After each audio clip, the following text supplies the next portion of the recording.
자, 우리 디모데후서 2장을 보겠습니다. 디모데후서 2장 20절에서 21절.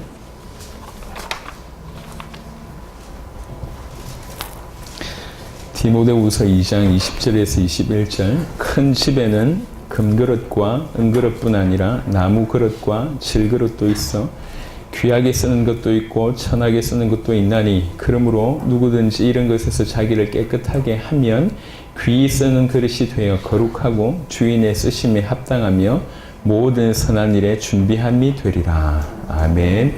주인의 쓰심이 합당하며 라고 하는 이 본문에 나와 있는 문장 그대로 제목을 정하도록 하겠습니다. 우리나라에서도 그런 일이 많은데, 이제 예를 들면 이제 한 고을에 나름 그 고을에서 최고 유지였는데, 이게 이제 나라가 이제 형성이 되면서 나라끼리 전쟁을 해야 될 일이 벌어집니다. 그때는 꼭 인물 같은 분들이 나오잖아요. 예를 들면 태조 왕건 이런 사람들이 나오잖아요. 우리 드라마 봐서 알잖아요. 그런 사람들이 최고가 이제 그 나라의 왕이 되었고, 그 다음에 다른 나라와 그 왕이 그 나라의 어떤 세력을 결집해서 다른 나라와 이제 전쟁을 하는 이런 일이 벌어지는데, 우리가 그냥 한 고을을 다스리는 그 정도의 사람이었다고 칩시다. 근데 이제 이 대단한 사람이 나타난 거야. 그 대단한 사람이 우리나라 전체를 딱 휘어잡아야지 일이 될 것 같아. 그리고 내 인생을 그분한테 맡겨도 될 것 같아. 그렇게 판단이 되면 그분을 주군으로 모십니다. 주군으로 모실 때는 사업적으로 협력하는 게 아니에요. 그냥 동업하자, 동력하자라고 하는 수준이 아닙니다. 내가 당신을 주인으로 인정합니다. 나는 당신의 종이 되겠습니다. 그때부터 주종의 관계가 형성이 됩니다. 그래 놓고 그때부터는 이 주군이, 이 주인이 나라 전체를 제대로 다스리고 강력한 나라가 돼서 다른 나라와 전쟁에서 이길 수 있도록 최선을 다해서 도와줍니다. 기쁨으로 섬깁니다. 이런 얘기예요. 신앙생활은 너무나 많이 오해되어서 그냥 눈 감고 영접기도 하면 따라하면 된다. 아니면 교회 다니면 된다. 아니면 성경 말씀 조금 지키면 된다. 라고 하는 식의 그냥 겉핥기식으로 배운 경우들이 많습니다. 신앙생활은 그렇지가 않습니다. 신앙생활은 근본적으로 그 예수님이 하나님이시면서 그분이 100% 인간이면서 나를 위해서 이 땅에 오셔서 나를 위해서 십자가 지셨고 부활하시고 지금도 성령을 매개로 나에게 역사하고 있다는 사실이 정말로 믿어지고 내가 내 목숨을 그분에게 능히 바칠 수 있겠구나. 그분이 내 인생을 능히 책임질 수 있겠구나 라고 하는 마음으로 그분을 주인으로 모시고 나는 그분 앞에 종으로 완전히 무릎 꿇어서 그때부터 주종의 관계로 그리고 억지로 마지못해 이게 아니라 그분이 나의 주인 되심이 너무 좋은 거예요.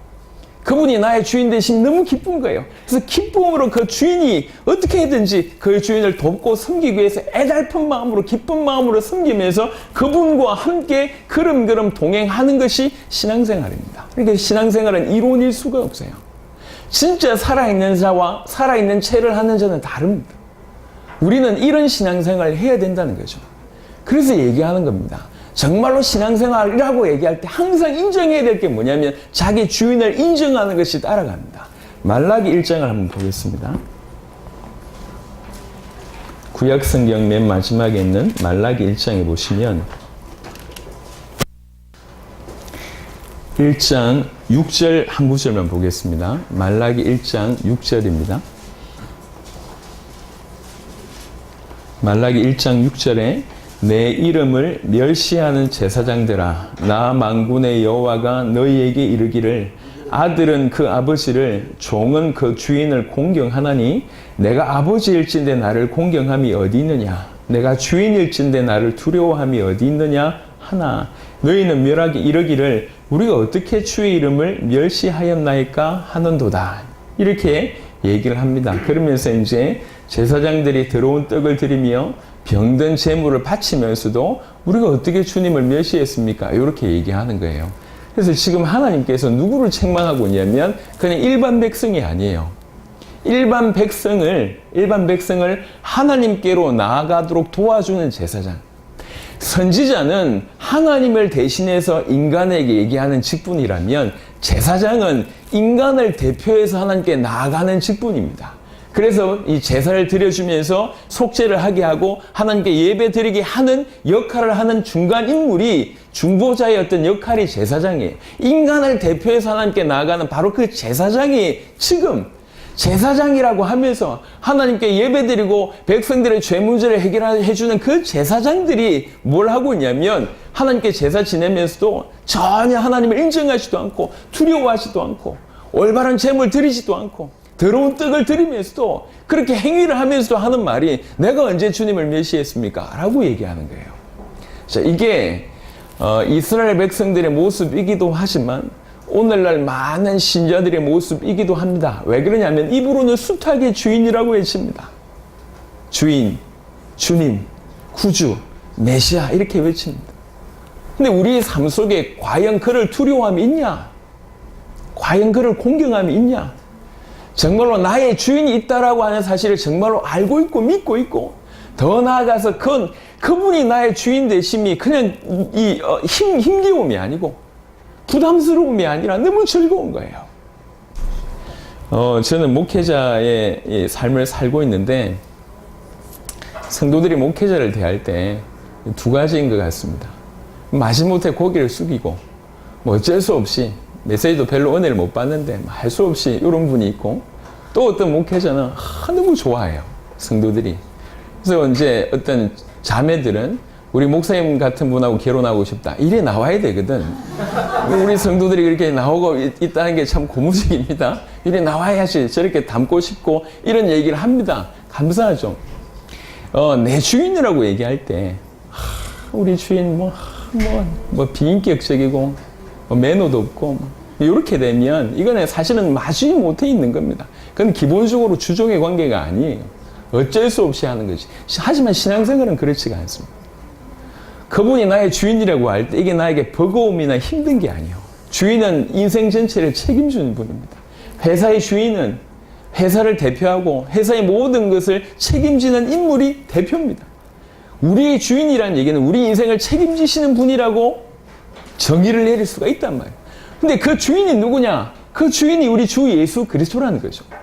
그렇게 정말로 믿어지니까 내가 나의 인생의 주인이 그분이라고 믿어지고 나의 주인이 그분이 있다라고 믿어지니까 그분을 공경하고 또 두려워하고 어찌하든지 주인을 위해서 살고자 하는 마음이 아주 정상적인 마음인데 제사장들마저 이렇게 됐습니다. 제사장들마저. 이스라엘이 망할 때 대표적인 그 케이스가 뭐냐면 제사장들과 선지자들이 무너집니다. 물론 뭐 왕도 마찬가지고 다 무너져요. 오늘날도 마찬가지입니다. 지금 이 땅에 기독교의 위기라고 얘기하고 있습니다. 기독교의 위기 중에 가장 큰 문제는 제사장들의 위기입니다. 선지자들의 위기입니다. 우리 한국 사람들은 너무 신앙이 좋아요. 어떤 면에서. 신앙이 좋다기보다는 예의가 있어요. 무슨 말이냐면 주의 종이라고 하면 정말로 이상합니다. 이상한 주의 종이라도 주의 종을 막 섬기려고 하는 마음이 있어요. 그 마음은 좋은 겁니다. 하지만 눈까지 멀면 안 된다는 거예요. 눈은 바로 박혀 있어야 돼요. 예. 그 제사장과 선지자들이 가장 앞서서 하나님을 공경하지 않는 모습이 있습니다. 무조건 목사의 말이 하나님 말씀이 아닙니다. 그렇지가 않습니다. 그래서 정말 주의 종이기 때문에 섬기려고 하는 애틋한 마음, 귀중한 마음 가지고 있으시되 눈은 열려 있어야 된다는 거예요.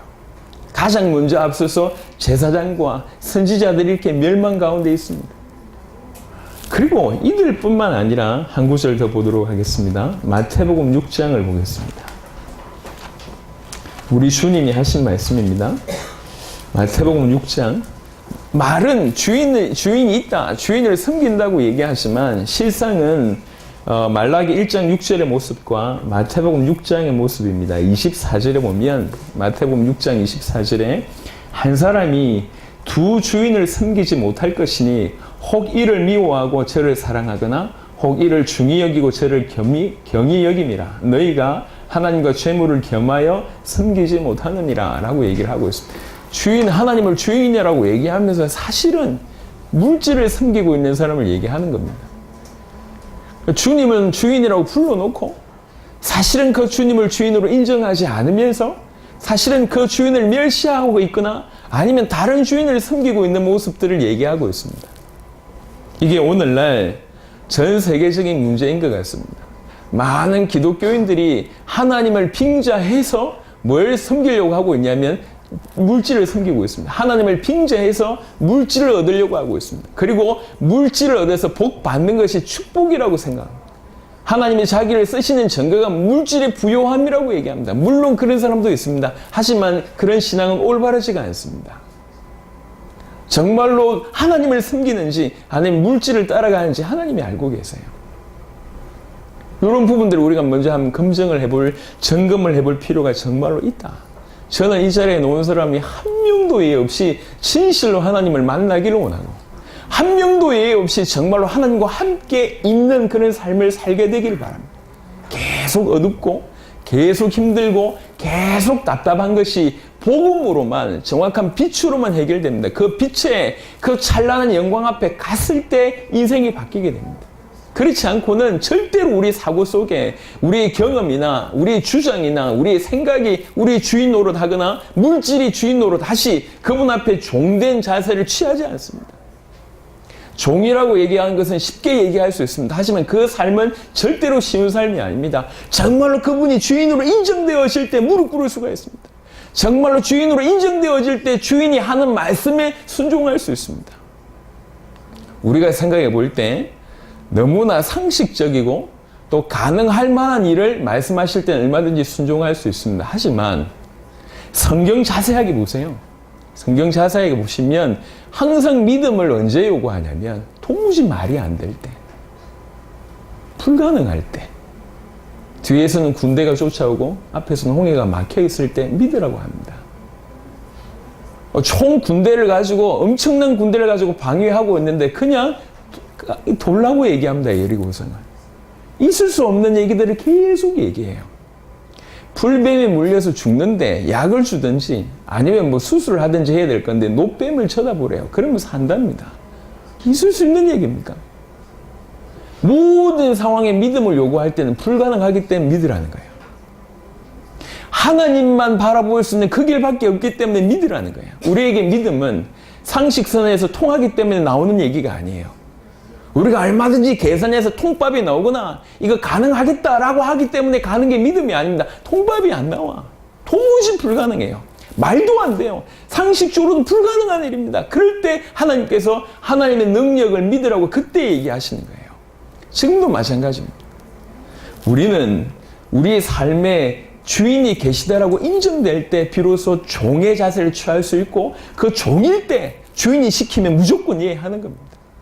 왜 그러냐면 그 주인의 말씀이 너무 대단하기도 하지만 더 중요한 건 뭐냐면 그분을 주인으로 인정하기 때문에 그 말씀을 듣는 거예요. 그분이 정말 살아계신 그분이 역사를 주장하시고 전능하신 그분이 살아계신 그분이 나의 주인이고 그 주인이 나에게 말씀하셨기 때문에 바로 그것이 이유가 되어서 내 모든 계산으로는 안 되는데 그분을 신뢰함으로 순종하는 겁니다. 그게 종이에요. 그 종이 우리란 말이에요. 그런 모습으로 살아라는 얘기죠. 매 순간 우리는 우리 자의대로 사는 것 같지만 우리의 주인을 인정함이 없는 것을 봅니다. 심지어는 그 주인을 멸시함을 봅니다. 그 주인을 두려워하지도 않고 공경하지도 않고 심지어 주인을 섬긴다고 하면서 사실상 다른 주인을 섬기고 있는 모습을 본단 말이에요. 이걸 빨리 우리가 돌아보면 우리 주인이 누군가를 인정하고 내가 종이라는 사실을 빨리 인정하고 그 주종 간의 관계가 형성되었을 때 어떤 마음이 들기 시작하냐면 마지못해 억지로 따라가는 것이 아니라 그분이 나의 주인이라는 사실이 너무나 감사해서 어찌하든지 그 주인에게 이로움을 주고 도움을 주고 그 주인의 말에 순종하고 싶고 들어주고 싶고 그 주인의 일에 동참하고 싶어서 막 기쁨으로 하는 거예요. 어떻게 주인이 마음에 들까? 어떻게 주인이 원하신 것을 내가 할 수 있을까? 어떻게 주인의 마음을 시원하게 할까라고 하는 아주 자연적인 마음이 생깁니다. 그 마음으로 주님이 나를 쓰시기에 내가 합당한 자가 되어야 되겠다. 주님이 쓰실 수 있는 자가 되어야 되겠다라고 하는 아주 의욕이 충만한 상태가 되는 겁니다. 그런 마음으로 어떻게 주님이 나를 쓰실 수 있을까? 주님이 쓰실 수 있는 자가 되려면 어떻게 하면 될까? 라고 하는 것이 아주 자연적인 마음으로 나온단 말이에요. 그럴 때 성경에서 말씀하신 바가 답이 됩니다. 이렇게 하면 되겠구나. 여러분 생각해 보세요. 우리는 그래도 믿으려고 이 자리에 있잖아요. 믿으려고 한다면 좀 깊이 있게 보세요. 하나님은 살아계시고 그 그리스도 예수는 우리를 위해서 목숨을 거실 만큼 우리를 사랑하시는 분이고 우리에게 여전히 당신 전부를 거신 분이십니다. 지금도 우리와 동행하기를 원하시고 끊임없이 예전부터 지금까지 끊임없이 ING로 우리 마음 문을 두들고 계십니다. 우리가 그분에게 마음을 열어드리면 그분이 우리 안에 들어와서 그로 더불어 먹고 나도 그로 더불어 먹는, 그가 나로 더불어 먹는다는 얘기가 뭡니까? 완전히 하나가 된다는 거예요. 왜 이 하나님을, 이 그리스도를 못 믿을 거라고 생각하십니까? 왜 믿기가 힘들다라고 생각하십니까? 전혀 그렇지가 않습니다. 이거는 그냥 허구의 얘기가 아니에요. 지어낸 얘기가 아닙니다. 너무나 팩트입니다. 사실 중에 사실입니다. 그 사실 중에 사실인 그분을 나의 주인으로 모신다는 것이 이처럼 기쁘고 즐거운 일이 없습니다. 매번 사역을 하면서 넉넉했던 적 한 번도 없습니다. 남아 돌았던 적 한 번도 없습니다. 보장된 게 하나도 없었습니다. 그냥 계속 지금까지 믿음으로 간 거예요. 믿음으로 갔어요. 왜 그러냐면 제가 계획한 게 아니에요.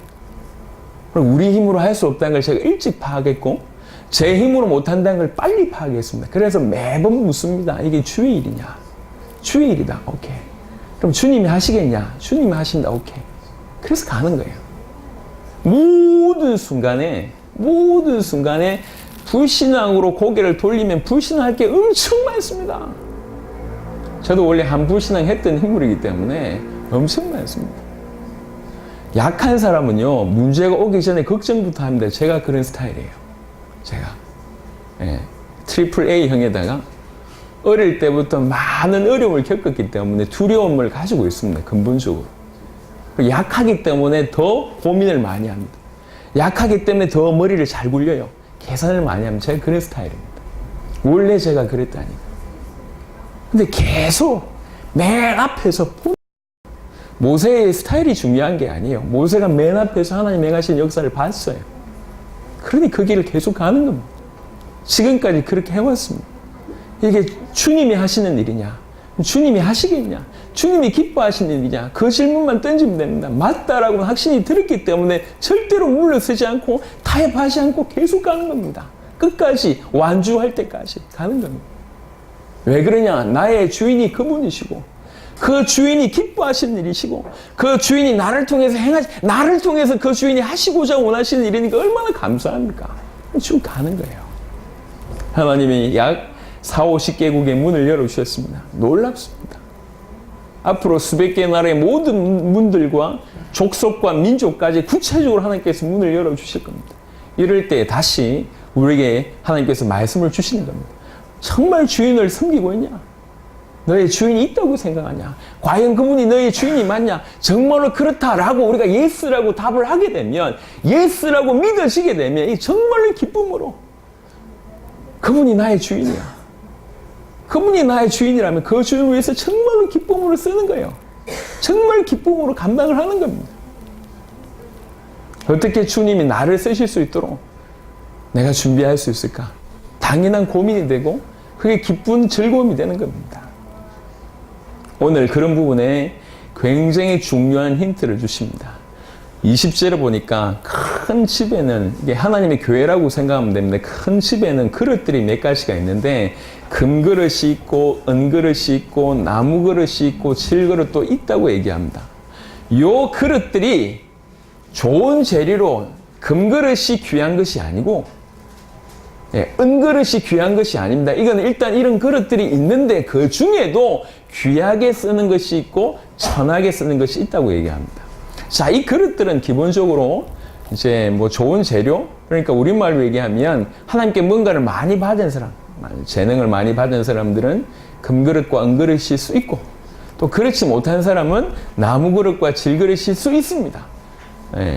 하나님께서 토기장이신 그분이 그렇게 만드셨기 때문에 나는 왜 금그릇으로 안 만들어줬어요? 핑계댈 수가 없어요. 뭔가 이렇게 따져 물을 수가 없어요. 왜 그렇게 만드셨어요? 그래서 교회 안에는 이런 그릇들이 있다는 거예요. 모든 면에서 완벽하고 잘 준비된 금그릇도 있고 모든 면에서 부족한 그릇도 있습니다. 재능도 없고 뭐 외모도 뛰어나지 않는데 뭐 가진 것도 없고 사람들하고도 잘 어울리지도 못하고 그런 그릇이 있단 말이에요. 이런 그릇들이 있는데 중요한 건 뭐냐면 어떻게 쓰느냐 이 얘기예요. 질그릇에 보화를 담았대요. 그럼 그 질그릇은 귀하게 쓰는 그릇입니다. 금그릇에 개밥을 닮았습니다. 그럼 개 밥그릇이요. 암만 금그릇이지만. 그릇들이 다양하게 있는 게 중요한 게 아니라 그 그릇들을 어떻게 쓰느냐 이게 중요한 거예요. 그 그릇들 중에는 귀하게 쓰는 그릇도 있고 천하게 쓰는 그릇도 있습니다. 이 귀하고 천하다는 말이 또 해석이 많이 있지만 그 해석까지는 다 할 필요가 없을 것 같습니다. 분명한 것은 내가 어떤 재료고 하나님 앞에 얼마나 큰 재능을 받았느냐는 중요하지 않습니다. 내가 이 모습이지만 어떻게 귀하게 쓰는 그릇이 될까? 이게 중요한 거예요. 그게 그 그릇의 사용 가치입니다. 그 그릇의 진정한 가치는 어떤 데 쓰느냐? 이게 진정한 가치예요. 나무로 만들었다, 질로 만들었다, 그게 중요하지 않습니다. 금이나 은으로 만들었으니까 항상 귀하다. 성경은 그렇게 얘기하지 않고 있습니다. 다양한 그릇들이 있다. 거기에서로 그냥 해석이 끝이에요. 여러 그릇이 있다. 그 중에 끝입니다. 그런데 그 그릇 중에는 귀하게 쓰는 그릇이 있다는 거예요. 깨끗하게 귀하게 쓰는 그릇이 있다. 그 그릇을 얘기하는 겁니다. 귀하게 쓰는 것을 어떤 그릇이냐? 그게 21절입니다. 그러므로 누구든지 이런 것에서 자기를 깨끗하게 하면 귀히 쓰는 그릇이 된다는 거예요. 키는 뭐냐면 깨끗하게 하면 귀히 쓰는 그릇이 된대요. 이 귀히 쓰는 그릇은 거룩하고 주인의 쓰심에 합당하며 모든 선한 일에 준비함이 되리라 라고 얘기합니다. 이 세 가지는 조금 이따 설명하고 첫 번째 조건이 뭐냐면 깨끗하게 하는데 무엇에서? 이런 것에서 깨끗하게 하면이라고 얘기하고 있습니다. 그러면 이런 것이라고 한 것은 이미 앞에 언급했던 내용이겠죠? 그걸 보겠습니다. 이걸 가지고 해석을 또 다양하게 하고 있는데요. 저는 약간 좀 다릅니다. 디모데후서 2장을 보시면 그 앞에 앞구절에 여러 얘기를 많이 하고 있습니다. 14절에는 보면 너는 그들로 이 일을 기억하게 하여 말다툼을 하지 말라고 하나님 앞에서 엄히 명하라 라고 하는 얘기가 있고요. 16절에 망령되고 헛된 말을 버리라 라고 하는 말이 있습니다. 그래서 요거 가지고 이런 것에서 버리라 해서 말 조심해라 이렇게 해석하는 경우도 있는 것 같은데 이건 그런 수준이 아닌 것 같습니다. 조금 더 나아가서 17절에 후메네오와 빌레도라고 하는 사람이 나옵니다. 이 사람들이 진리에 관하여는 그들이 거릇되었다. 부활이 이미 지나갔다 하므로 어떤 사람들이 믿음을 무너뜨리느니라 라고 하는 얘기가 있습니다. 이거는 그 시대에 일어났던 영지주의 이단에 대한 얘기입니다.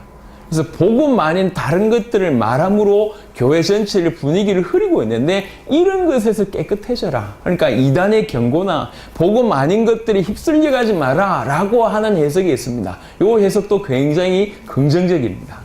그리고 19절에 보면 19절의 후반절에 또 주의 이름을 부르는 자마다 불의에서 떠날지어다 라고 얘기했습니다. 그래 놓고 이런 것에서 깨끗해져라 라고 해석하는 걸 보니까 불의에서 떠나라, 불의 같은 것을 행하지 마라 라고 하는 얘기가 있습니다. 헛된 말을 하지 마라, 불의에서 하지 마라, 불의를 행하지 마라, 그리고 이단의 어떤 사상, 이단의 어떤 그런 말씀들에서 깨끗해져라 라고 하는 얘기들이 다 있는데 이 모든 것들을 종합하면 이거인 것 같습니다.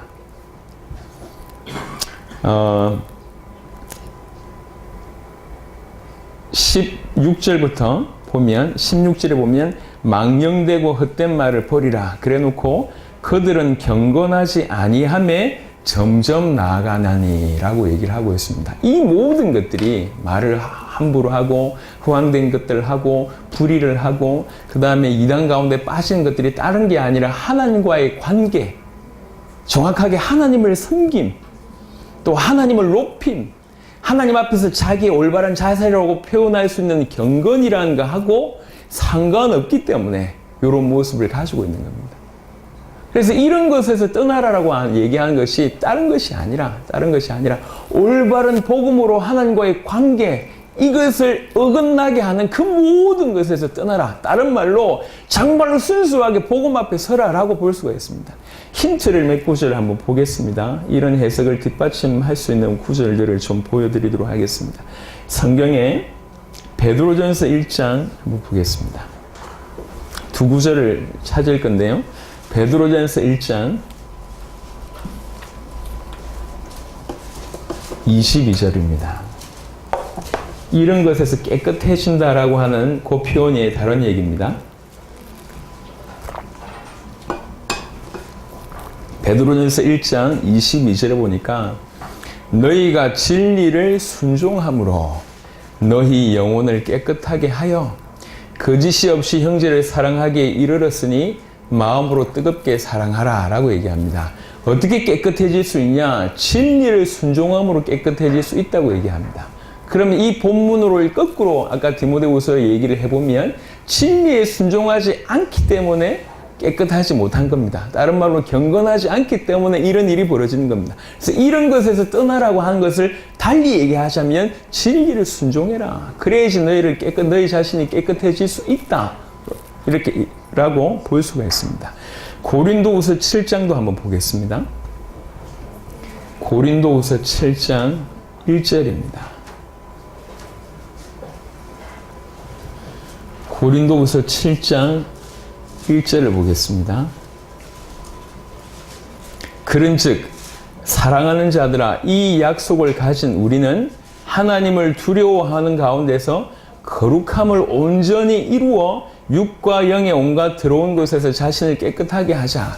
만약에 앞에 부분을 빼자면 육과 영의 온갖 더러운 것에서 자신을 깨끗하기 위해서 어찌해야 됩니까? 만약에 앞에 부분들이 없다고 하면 이게 답이 없어요. 어떻게 여러분이 영혼을 깨끗하게 하고 어떻게 여러분의 육신을 다 깨끗하게 합니까? 그 답을 먼저 주신 겁니다. 뭐라고 얘기하면 하나님을 두려워하는 가운데서 거룩함을 온전히 이루어라. 이것이 답이에요. 그래야지 육과 영의 온갖 더러운 것에서 자신을 깨끗하게 할 수가 있다는 거죠. 그래서 우리 자신을 깨끗하게 하는 것은 그 하나님과의 올바른 관계, 그 진리를 순종하고 그 다음에 그분을 두려워하고 그분 앞에서 올바른 어떤 자세를 취할 때 비로소 우리가 깨끗해질 수 있다라고 이해할 수가 있습니다. 여러 가지 많은 복잡한 얘기가 아닙니다. 자신을 깨끗하게 하면, 깨끗하게 하다라고 하는 표현이 원어로 표현하자면 깨끗하게 하다, 분리시키다라고 하는 의미를 가진 것인데 수치스러운 것을 제거하다 이런 뜻이에요. 모든 더러운 것을 제거하는 거예요. 그게 허황된 말이든지 아니면 행동이든지 아니면 이당의 사상이든지 불의한 모습이든지 그 어떤 것이든지 상관없어요. 그것에서 깨끗하게 하면 귀 쓰는 그릇이 된답니다. 어떻게 깨끗할 수 있냐? 우리 힘으로 할 수 있는 게 아니라는 거죠. 하나님 앞에 바로 섰을 때, 하나님을 온전히 두려움으로 거룩함을 이룰 때, 그분 앞에 우리 자신을 순종할 때, 그 진리를 순종하게 될 때 이런 일이 벌어진다는 거죠. 한 구절만 더 보시도록 하겠습니다. 어제 우리 제시카가 읽었던 구절인데 시편 119편을 보겠습니다.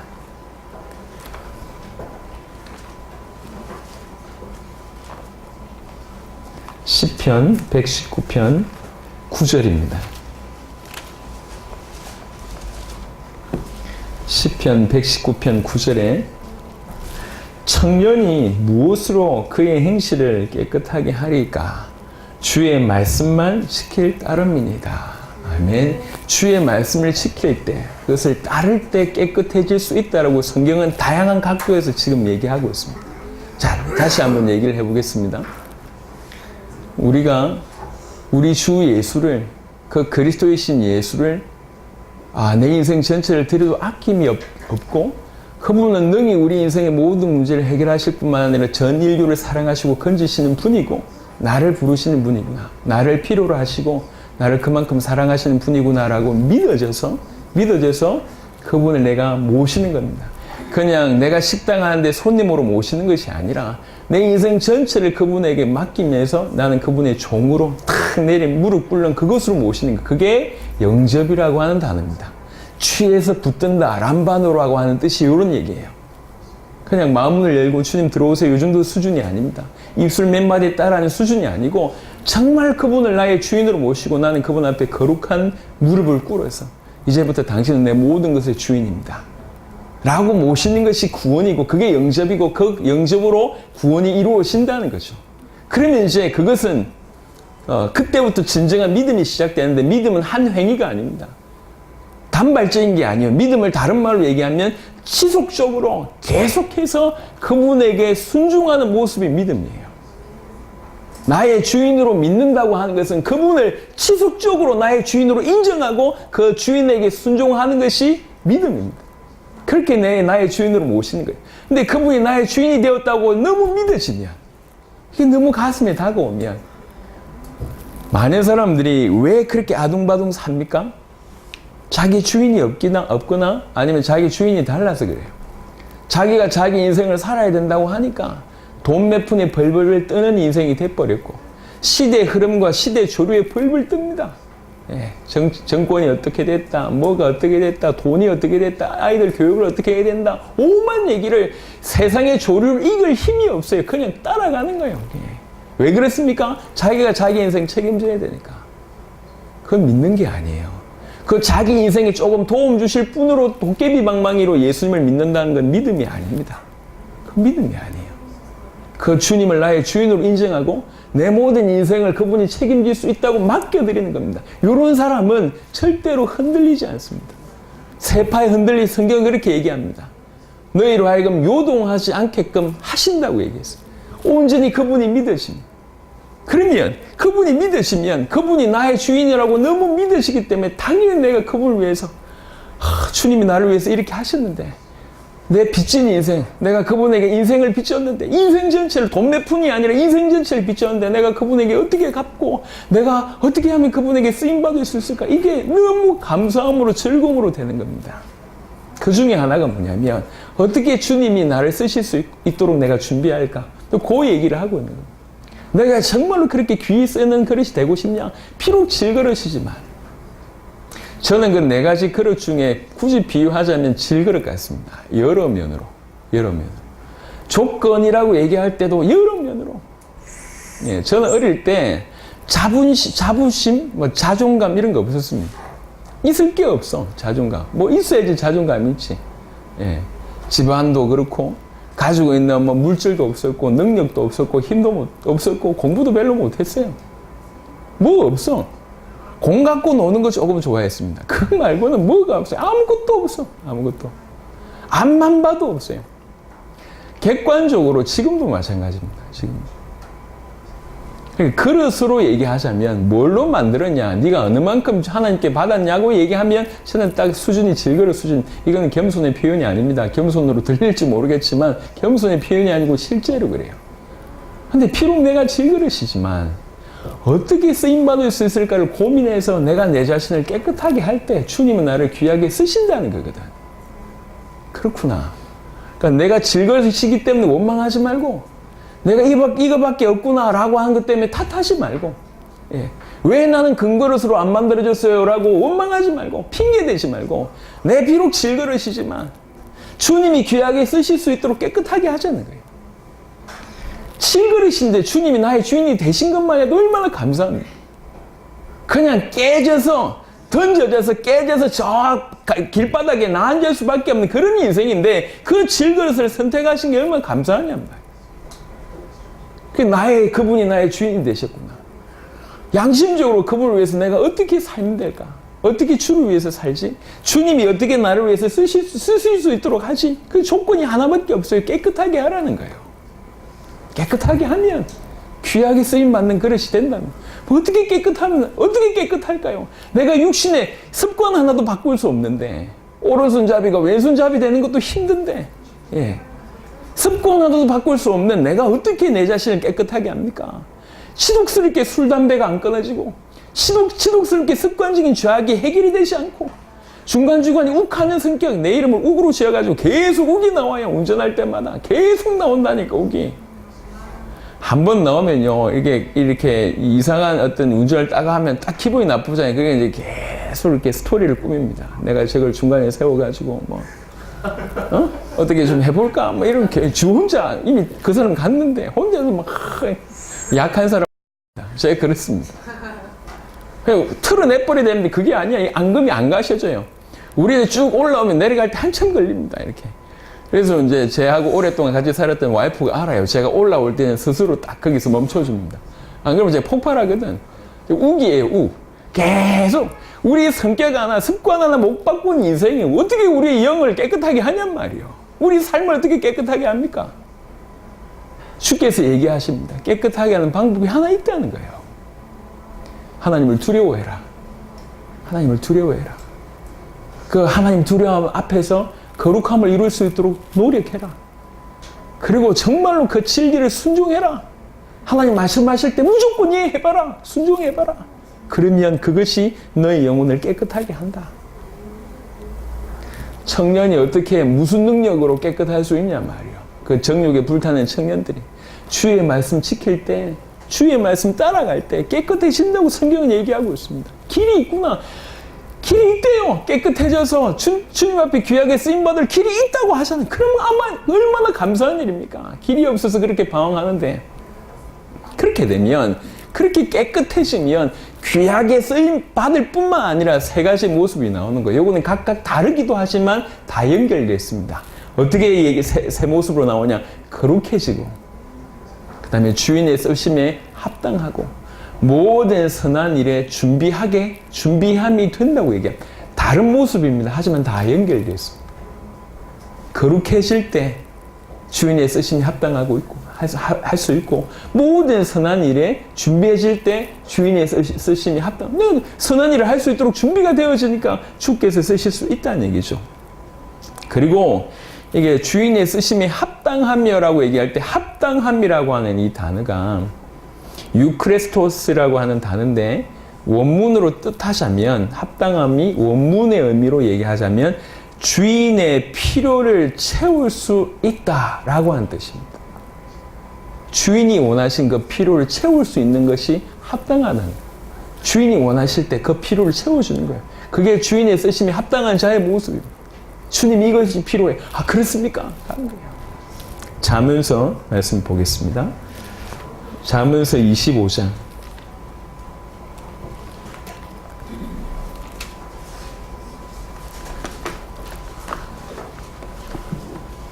잠언서 25장 13절입니다. 잠언서 25장 13절. 충성된 자는 그를 보낸 이에게 마치 추수하는 날의 얼음 냉수 같아서 능히 그 주인의 마음을 시원하게 하느니라. 군대를 갔는데 여름에 제 행군을 하잖아요. 갔다 오신 분들만 약간 이해할 수 있는 말입니다. 너무 목이 마릅니다, 이게. 수통에 물을 넣어도 금방 다 동떨어지거든요. 근데 그때 말도 안 되게 얼음 물을 누가 준다. 이건 있을 수 없는 일이에요. 아프리카를 자주 갑니다. 이제 자주 더 가야 될 것 같고요. 정말 더운 나라들이 많아요. 아프리카보다 저는 개인적으로 더 더웠던 나라가 파키스탄이었습니다. 약 40도까지 올라가더라고요. 40도까지인데 그냥 밖에 나가니까 머리가 아파요.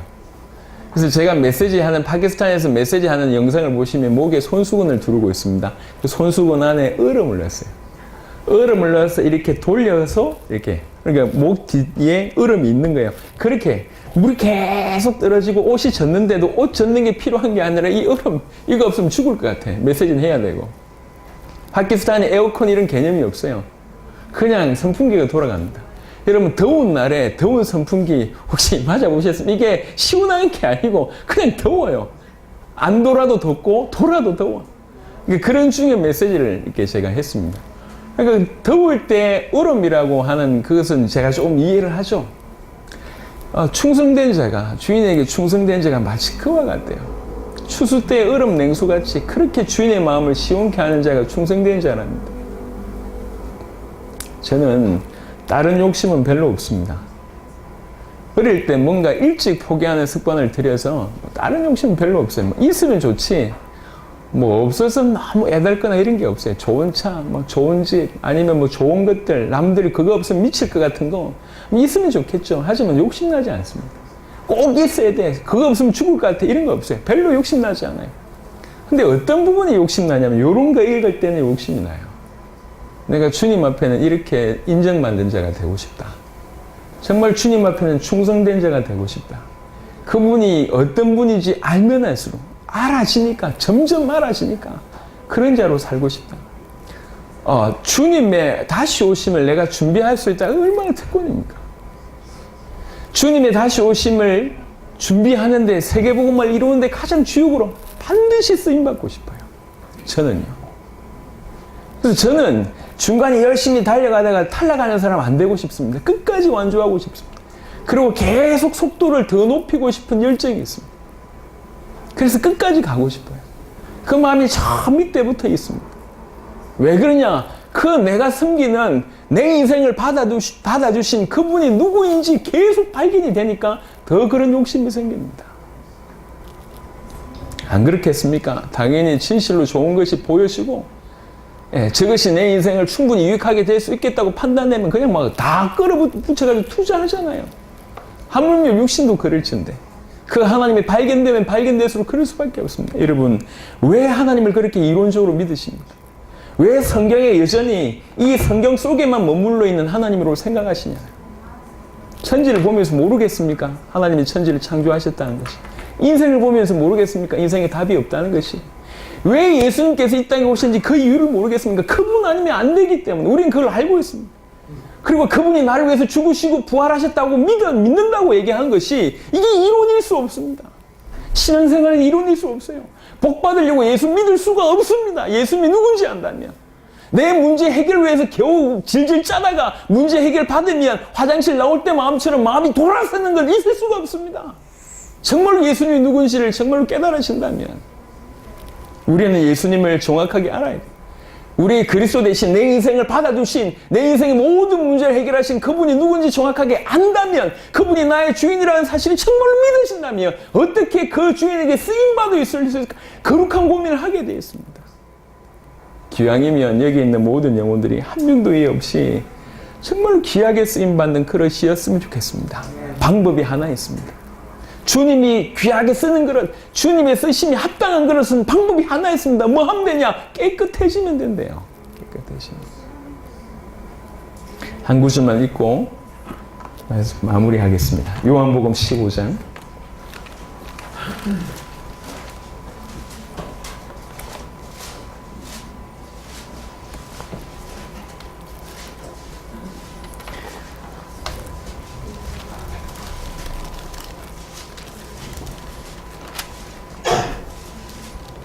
아주 여러 구절이 있지만 요한복음 15장 3절 한 구절만 보겠습니다.